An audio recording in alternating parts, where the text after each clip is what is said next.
Police in the GTA, they're reminding those celebrating during the holiday season that their festive ride program is in full swing.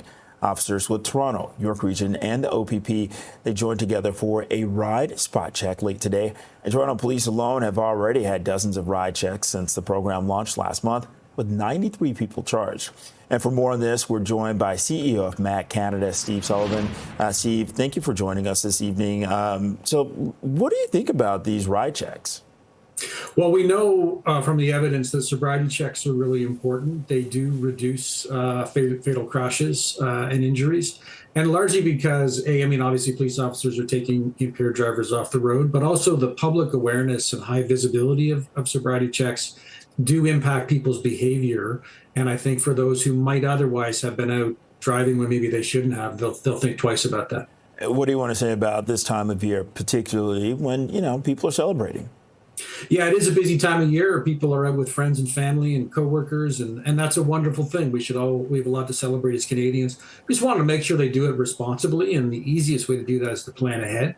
So if you know you're going out, plan how you're going to get there, how you're going to get home, and that plan might be different for all of us.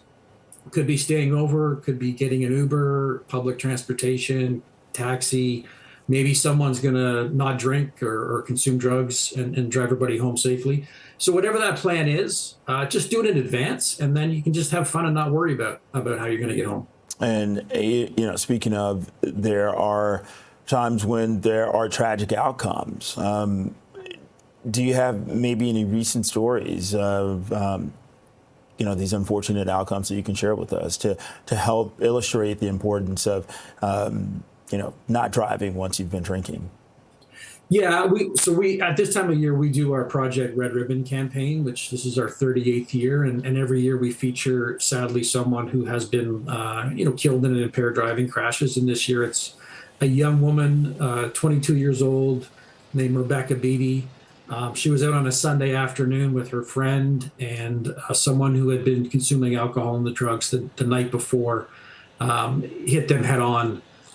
In the Trenton area, and both young women were killed.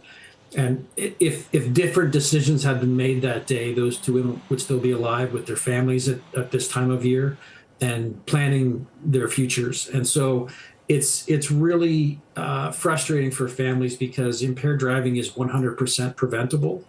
And if we all just make the right choices, we'll get home safely, and so will everybody else. Steve, how did these family dynamics change when a loved one's taken away?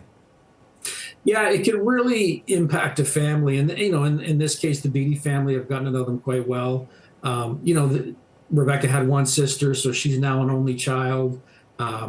Rebecca's parents, they're still struggling years later with her loss. It can in some ways bring a family together, but it's really painful every year at this time of year, especially for families that celebrate Christmas.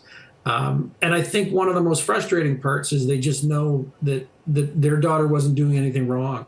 She was just out on a Sunday afternoon, and if somebody had made a different decision, their daughter would still be here. And so they implore other people to make the right choice so that other families don't have to suffer what they have.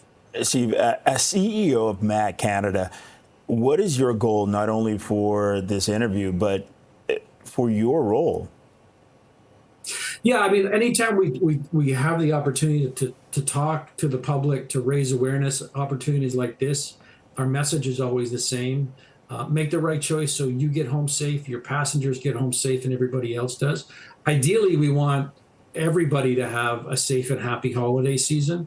And for me personally, I've met so many families who've lost children or siblings or their lifelong partners. And it's also frustrating when you see the next case, wake up tomorrow morning and see a case, because you know what that family is going to be going through. And if someone had just done the right thing, made the right choice, so much pain and tragedy would be averted. Steve, how do you want to end this? I want to wish everybody a safe and happy holiday season. And safe means getting home safe, making the right choices so that other people get home safe as well. And that's obviously, this is a special time of year, but also that goes for, we're coming into New Year's as well. Let's all just get home and have fun and make the right choices. Okay. CEO of MAD Canada, Steve Sullivan. Thank you. Thank you.